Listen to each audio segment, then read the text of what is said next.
Hi dears, good morning. പുതിയ വിശേഷങ്ങൾക്കായി എല്ലാവർക്കും സ്വാഗതം. അങ്ങനെ ചന്ദ്ര വന്നിട്ട് ചന്ദ്രയാസം മുഴക്കാണ്.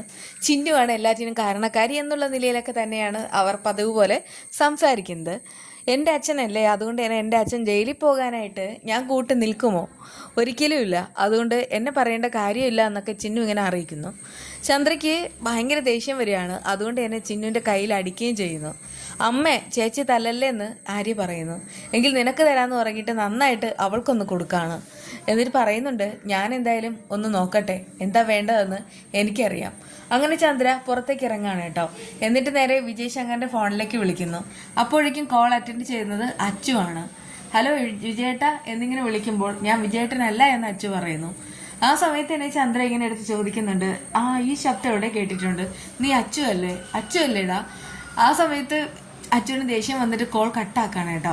ചന്ദ്രയ്ക്ക് ആ സമയത്ത് ഭയങ്കരമായിട്ട് ദേഷ്യവും സങ്കടവും ഒക്കെ വരുന്നു.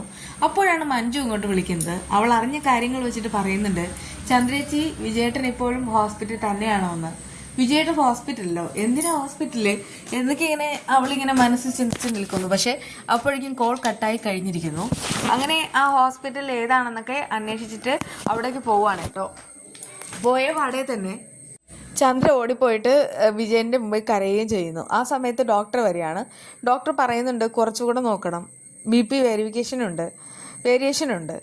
ആ സമയത്തെല്ലാം അച്ചു പുറത്തേക്ക് നിൽക്കുന്നുമുണ്ട്. അപ്പോഴേക്കും ഡോക്ടറോടായി വിജയശങ്കർ ചോദിക്കുന്നുണ്ട്, ഡോക്ടർ പ്ലീസ് ഒന്ന് ഹെൽപ്പ് ചെയ്യാവോ? ഞാൻ പറഞ്ഞില്ലേ എന്നെ ഇതിൽ നിന്ന് രക്ഷപ്പെടുത്തണമെന്ന്, പണം എത്ര വേണമെങ്കിലും തരാം. ഡോക്ടർ പക്ഷേ നിസ്സായനായിട്ട് പറയാണ്, നിങ്ങളിങ്ങനെയൊക്കെ പറയും പണവും മേടിച്ചിട്ട്, അവസാനം എൻ്റെ ജോലി എങ്ങാനും പോയാൽ ഞാൻ എന്ത് ചെയ്യും? അതുകൊണ്ട് ഇതൊന്നും പറ്റത്തില്ല, ഒരു ഉടായ്പ നടക്കുകയില്ല. വേഗം തന്നെ കോടതിയിൽ പോകാൻ റെഡി ആവണം. നിങ്ങൾക്ക് യാതൊരു ഇത് കുഴപ്പമില്ല. BP മാത്രം ചെറിയൊരു വേരിയേഷൻ, അത് കുറച്ച് കഴിഞ്ഞിട്ട് മാറിക്കോളും. വേറെ പ്രത്യേകിച്ചൊന്നും പറയാനില്ല. അപ്പോഴേക്കും അച്ചു അർച്ചന എത്തുന്നു. ആള് കുറച്ചുകൂടെ വിശ്രമിക്കട്ടെ എന്നൊക്കെ അച്ചുവിനോടായി ഡോക്ടർ പറയുന്നുണ്ട്. ഡോക്ടർ പോവാണേ. അപ്പോഴേക്കും വിജയശങ്കർ ആണെങ്കിൽ ചന്ദ്രയോട് ഇങ്ങനെ ഓരോന്നൊക്കെ പറയാൻ വരുന്നേ. അപ്പോഴേക്കും ചന്ദ്ര വളരെ ദേഷ്യത്തിൽ അച്ഛനോട് ചോദിക്കുകയാണ്, നീ എൻ്റെ വിജയേട്ടനെ തല്ലിയല്ലേ? ഞാൻ നിങ്ങളുടെ ഭർത്താവിനെ തല്ലിയിട്ടൊന്നുമില്ല, ഇയാൾക്ക് അവിടെ വന്നപ്പോൾ നെഞ്ചുവേദനയെന്ന് പറഞ്ഞു, അങ്ങനെ കൊണ്ടുവന്നതാ. ആ സമയത്ത് ചന്ദ്ര ഇങ്ങനെ കരയുന്നുമുണ്ട്. അപ്പോഴേക്കും വിജയശങ്കർ കണ്ണ് കാണിക്കുകയാണ്. അതായത് ഇത് അഭിനയമാണെന്ന് ചന്ദ്രയ്ക്ക് മനസ്സിലാവുകയാണ്. എന്നിട്ടിങ്ങനെ അപേക്ഷയുടെ ഭാഷയിൽ സംസാരിക്കാനായിട്ട് പതിയെ പറയുന്നുമുണ്ട്. ഹസ്ബൻഡും വൈഫും തമ്മിൽ എന്താ ഇത്ര ഗൂഢാലോചനയെന്ന് അച്ചു പതിവ് പോലെ ചോദിക്കുന്നു. പക്ഷേ ചന്ദ്ര കൂളായിട്ട് പറയുന്നുണ്ട്, അച്ചു നമ്മളെല്ലാവരും ഒരു കുടുംബക്കാരല്ലേ, ഈ സമയത്ത് വിജയേട്ടനോട് പകരം വീട്ടുന്നത് ശരിയാണോ? പ്ലീസ് ഒന്ന് ഹെൽപ്പ് ചെയ്യണം. വിജയേട്ടനെ കോടതിയിൽ പോകാനായിട്ട് വിടരുത്, എങ്ങനെയെങ്കിലും രക്ഷപ്പെടുത്തിയേ മതിയാവൂ. അത് കേട്ട് അച്ചു പറയുന്നുണ്ട്, അതെ ഇവിടെ പരാതിക്കാരി ഞാനല്ല, എൻ്റെ ചേച്ചിയാണ്. നിങ്ങൾ രണ്ടുപേരും ചേർന്നിട്ടാണ് ഇങ്ങനെ ഒരു നാടകത്തിന് തിരികൊളുത്തിയതെന്നും എനിക്കറിയാം. അതുകൊണ്ടൊക്കെ പറയാണ്, ഒരു രക്ഷയില്ല. അല്ലെങ്കിൽ പരാതിക്കാരി ഞാനൊന്നുമല്ല, പരാതിക്കാരി എൻ്റെ ചേച്ചിയാണ്, അർച്ചന. അത് കേട്ട് ചന്ദ്ര അർച്ചനയുടെ മുന്നിൽ നിൽക്കുകയാണ്. എന്നിട്ട് പറയുന്നുണ്ട്, അർച്ചന പ്ലീസ് എങ്ങനെയെങ്കിലും ക്ഷമിച്ചേ പറ്റൂ. ഇതുവരെ കേസ് കൊടുത്തിട്ടുമില്ല, അതുകൊണ്ട് തന്നെ അവിടെ കോടതിയിൽ പോകേണ്ട കാര്യവുമില്ല. അതുകൊണ്ട് ഒന്ന് ഞങ്ങൾക്ക് വേണ്ടി നിൽക്കണം, അല്ലാതെ പകരം വീട്ടാനായിട്ട് നിൽക്കരുത്. അത് കേട്ട് അർച്ചന പറയാണ്, ഇതിനു മുൻപ് എൻ്റെ അനുജനാണെങ്കിൽ ഇതുപോലെ നിങ്ങളുടെ എല്ലാവരുടെ മുന്നിൽ കൈയും കൂപ്പി നിന്ന സമയമുണ്ടായിരുന്നു. എന്തിനാണെന്ന് അറിയാമല്ലോ. ഒരു കാരണവശാലും ഞാനാണെങ്കിൽ നിങ്ങളോട് ക്ഷമിക്കില്ല. അങ്ങനെയെങ്കിൽ മുകുന്ദൻ്റെ പേരിലുള്ള ആ കേസ് പിൻവലിക്കാനായിട്ട് രുക്കു തയ്യാറാവണം. അങ്ങനെ രുക്കു തയ്യാറാണോ എന്ന് നിങ്ങൾക്ക് പറയാൻ കഴിയുമോ? അപ്പോഴേക്കും വിജയശങ്കറിന്റെ നിർദ്ദേശപ്രകാരം രുക്കുവിനെ ചന്ദ്ര അവിടെ വെച്ച് വിളിക്കുന്നുണ്ട്. എന്നിട്ട് പറയുന്നുണ്ട്, നീ കാര്യം അറിഞ്ഞോ, വിജയേട്ടൻ ഇപ്പോൾ ഹോസ്പിറ്റലാണ് ഉള്ളത്, ഇവിടെ ചില പ്രധാനപ്പെട്ട പ്രശ്നങ്ങൾ നടന്നു. നീ എത്രയും വേഗം തന്നെ ആ കേസൊന്ന് പിൻവലിക്കണം. മുകുന്ദൻ നിന്നെ തല്ലിയില്ല എന്നുള്ള കാര്യം നീ പറയണം. അങ്ങനെയാണെങ്കിൽ ഉറപ്പായിട്ടും ഈ കേസിൽ ഒരു കോംപ്രമൈസ് ഉണ്ടാവും. വിജയേട്ടൻ ഇതിൽ നിന്ന് പുറത്തു വരാനും സാധിക്കും. അത് കേട്ട ഉടൻ തന്നെ വളരെ ദേഷ്യത്തിൽ തന്നെ രുക്കു ചോദിക്കുകയാണ്, അപ്പോൾ പിന്നെ എൻ്റെ മാനാഭിമാനത്തിന് എന്തെങ്കിലും വിലയുണ്ടോ? ഇതൊക്കെ എങ്ങനെ ആവുമെന്ന് നിങ്ങൾ തന്നെ ഓർക്കണമായിരുന്നു, എങ്കിൽ ഇങ്ങനെ സംഭവിക്കില്ലായിരുന്നു. ഇനിയിപ്പോൾ എൻ്റെ അഭിമാനം വിറ്റ് കളയാനൊന്നും ഞാൻ ഒരുക്കമല്ല. അതുകൊണ്ട് തന്നെ നിങ്ങൾ നിങ്ങളുടെ പണി നോക്ക്. ഒരു കാരണവശാലും ഞാൻ ഈ കേസ് പിൻവലിക്കുമെന്ന് നിങ്ങളാരും കരുതേം വേണ്ട. അത് കേട്ടിട്ട് ചന്ദ്ര പറയുന്നുണ്ട്, നീ ഒരു കാര്യം മനസ്സിലാക്കുന്നുണ്ട്, ചേട്ടൻ ജയിലിൽ പോകും. പോകുന്നെങ്കിൽ പൊക്കോട്ടെ. അത് കേട്ട് ആ സമയത്ത് ചന്ദ്രൻ നന്ദിയില്ലാത്തവളെന്നൊക്കെ ഇങ്ങനെ ദേഷ്യത്തിൽ പറയാണ് കേട്ടോ. എന്നിട്ട് അവരോടൊക്കെ പറയണത് കണ്ടില്ലേ, അവളാണെങ്കിൽ അമ്പിലും വില്ലിലും അടുക്കുന്നില്ല, ഇനിയിപ്പോൾ എന്ത് ചെയ്യും? അപ്പോഴേക്കും അർച്ചന പറയുന്നുണ്ട്, ജയിലിൽ കിടക്കട്ടെ, അതെ നിന്റെ മകളുടെ അച്ഛനാണ്, നിന്റെ മകൾക്ക് സങ്കടമാവും, അത് നീ മനസ്സിലാക്കണമെന്ന് ചന്ദ്ര ഉപദേശിക്കുന്നുണ്ട്. അപ്പോഴേക്കും അർച്ചന പറയാണ്, എനിക്കിപ്പോൾ വിഷമമൊന്നുമില്ല, എൻ്റെ അനുജൻ കിടക്കയല്ലേ, അല്ലെങ്കിലും ഒരുപാട് പ്രതികളെയും കൊണ്ട് ജയിലിലൊക്കെ പോയിട്ടുള്ളതല്ലേ, അങ്ങനെയുള്ള ആള് ജയിലിൽ കിടക്കുന്ന ആ ഒരു ബുദ്ധിമുട്ട് മനസ്സിലാക്കട്ടെ എന്ന് അച്ഛനും കൂടെ പറയണേ. ആ സമയത്ത് വേറെ ഓപ്ഷൻ ഒന്നുമില്ല, വിജയശങ്കർ ജയിലിലേക്ക് തന്നെ പോകേണ്ടി വരും. അപ്പോഴേക്കും ഡോക്ടർ വന്നിട്ട് കാര്യങ്ങളെല്ലാം തിരക്കാണ്.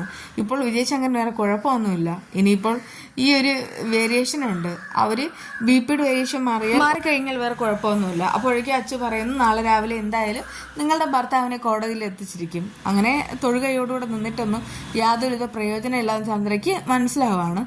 എന്തായാലും ഡോക്ടറോടായി ഒന്നുകൂടെ വിജയശങ്കർ സംസാരിക്കുന്നുണ്ടെങ്കിലും അയാളാണെങ്കിൽ അമ്പിലും വില്ലിലും അടുക്കുന്നില്ല. കാശോ എന്ത് വേണേലും നിങ്ങൾ തന്നാലും ശരി, ഒരു കാരണവശാലും എൻ്റെ ജോലിയും എത്തിക്സും വിട്ടിട്ട് ഞാൻ ഒരു കാര്യവും ചെയ്യില്ല എന്ന് അയാളിങ്ങനെ ഉറപ്പിച്ച് പറയുന്നു. അങ്ങനെ രക്ഷപ്പെടാൻ തനിക്കിനി വേറെ വഴിയൊന്നുമില്ല എന്ന് വിജയശങ്കർ മനസ്സിലാക്കുകയാണ് ചെയ്യുന്നത്.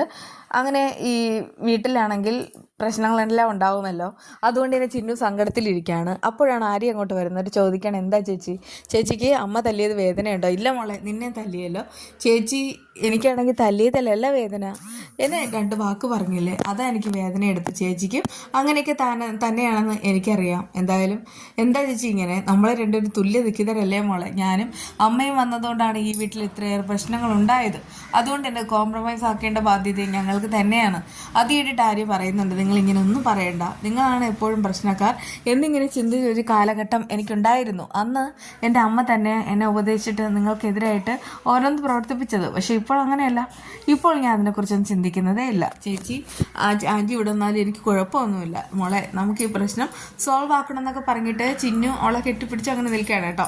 അവർക്ക് രണ്ടുപേർക്കും ഭയങ്കരമായിട്ട് സങ്കടമുണ്ട്, അതിങ്ങനെ കാണിക്കുന്നുമുണ്ട്. എന്നാൽ രാത്രിയാണെങ്കിൽ ആര്യയും ചിന്നും അർച്ചനയുടെ വലതും ഇടതുമായിട്ട് കിടന്ന് ഉറങ്ങുന്നു. പക്ഷേ ആര്യ ഉറങ്ങുന്നു, ചിന്നു ഉറങ്ങാതെ അമ്മയെ വിളിക്കുകയാണ്. അമ്മ ഒരു പ്രധാനപ്പെട്ട കാര്യം ചോദിക്കാനുണ്ട്. ആര്യ ഉറങ്ങിയോ? അവൾ ഉറങ്ങിയെന്ന് അറിയിക്കുമ്പോൾ അവൾ ഉറങ്ങും, പക്ഷേ അവൾ എഴുന്നേൽക്കും. എനിക്കാണെങ്കിൽ അമ്മയുടെ അർജൻറ്റായിട്ടൊരു കാര്യം സംസാരിക്കാനുണ്ട്. ശരി, എന്താണെന്ന് വെച്ചാൽ നീ പറഞ്ഞു. അപ്പോഴേക്കും ഹാളിലേക്ക് പോകുന്ന സമയത്ത് തന്നെ അവിടെ നിൽക്കുന്ന ചിന്നുവിനോടായി അർച്ചന ചോദിക്കുന്നതിന് എന്താ കാര്യം? അമ്മയെ കുട്ടിക്കാലത്ത് ആണെങ്കിൽ അമ്മയോട് ഞാൻ പലതവണ ചോദിച്ചു അച്ഛൻ എവിടെയാണെന്ന്. അപ്പോഴൊക്കെ അമ്മ പറഞ്ഞത് അച്ഛൻ ഒരുപാട് ദൂരെയാണെന്ന്. അപ്പോഴും എനിക്ക് അതിൻ്റെ അർത്ഥം മനസ്സിലായില്ല. ആ സമയത്തൊക്കെ അമ്മ എന്നെ കെട്ടിപ്പിടിക്കാൻ ശ്രമിച്ചതേ ഉള്ളൂ, എന്നെ ചേർത്ത് നിർത്തി. പക്ഷേ കൂട്ടുകാരൊക്കെ അച്ഛൻ്റെ കാര്യം പറയുമ്പോൾ എനിക്ക് സങ്കടമായിരുന്നു. അങ്ങനെ ഒരിക്കൽ ഞാനത് മനസ്സിലാക്കി, അച്ഛന് ഒരിക്കലും നമ്മുടെ അടുത്ത് എത്താൻ പറ്റാത്തത്ര ദൂരത്തിലാണെന്ന്. പക്ഷെ സാരമില്ല, എനിക്ക് എപ്പോൾ വേണേലും എൻ്റെ അച്ഛനെ കാണാമായിരുന്നു. അങ്ങനെ ഒരു അനുവാദം എൻ്റെ അമ്മ തന്നതോടുകൂടെ എൻ്റെ അമ്മ വലിയൊരാളായി മാറി. അത് കേട്ട് അവർ ചോദിക്കുകയാണ്, അതൊന്നും അല്ലല്ലോ, എന്തോ ഒരു കാര്യമുണ്ട്, മെയിൻ പോയിന്റ് അതെന്താ? വേറൊന്നും അല്ല അമ്മ, അച്ഛനൊന്ന് പുറത്തിറക്കണം, അതിനു വേണ്ടിയിട്ട് അമ്മ കംപ്ലൈൻറ്റ് പിൻവലിക്കണം. അത് കേട്ട് അർച്ചന പറയുന്നുണ്ട്, ഓഹോ നിനക്ക് എന്നോട് ഇത്ര സ്നേഹം മാത്രമേ ഉള്ളൂ അല്ലേ, നിൻ്റെ അച്ഛൻ എന്നെ തല്ലിയതിൽ നിനക്ക് പരിഹാരമില്ലേ? അത് കേട്ട് ചിന്നു പറയുന്നുണ്ട്, അമ്മ അതല്ല, അച്ഛൻ ജയിലിൽ കിടന്ന് എനിക്ക് സഹിക്കാൻ കഴിയില്ല അമ്മ, അതുകൊണ്ടല്ലേ പ്ലീസ്. അർച്ചന പറയുന്നുണ്ട്, എന്തായാലും ഞാൻ പോയി കിടക്കട്ടെ, നീ അങ്ങോട്ട് മാറ്, നിന്റെ മനസ്സിലെടുപ്പ് മനസ്സിലായി, മുകുന്ദൻ ജയിലിൽ കിടന്നിട്ട് പോലും നിനക്ക് ഇത്രയും സ്നേഹം തോന്നിയില്ലല്ലോ. പക്ഷെ ചിന്നു എന്തോ പറയുമ്പോഴേക്ക് അർച്ചന ഭയങ്കര സങ്കടത്തിൽ പോവുകയാണ്. രാവിലെ ആ ചിന്നു വന്ന സമയത്ത് അർച്ചന അമ്പലത്തിൽ പോവാണെന്ന് പറയുന്നു. അമ്മ വിളിച്ചിരുന്നെങ്കിൽ ഞാനും വരുമായിരുന്നു എന്ന് പറയുമ്പോൾ അർച്ചന പറയുന്നുണ്ട്, നീ ആര്യെ കൂട്ടി പോക്കോ, എനിക്ക് അമ്മയോടൊപ്പം വരുന്നതാണ് ഇഷ്ടം, ഇന്നലെ ഞാൻ പറഞ്ഞ കാര്യങ്ങൾ എന്തായി? അത് കേട്ട് അർച്ചന പറയുന്നു, ഞാനന്ന് അമ്പലത്തിൽ പോട്ടെ, അത് കഴിഞ്ഞിട്ട് പിന്നെ എന്നൊക്കെ പറഞ്ഞിട്ട് പോവാണ്. അമ്മ അമ്പിലും വില്ലിലും അടുക്കില്ലല്ലോ എന്നൊക്കെ ഇങ്ങനെ ഓർത്തിട്ട് ചിന്നു ഇങ്ങനെ സങ്കടപ്പെട്ട് നിൽക്കുന്നുണ്ട്.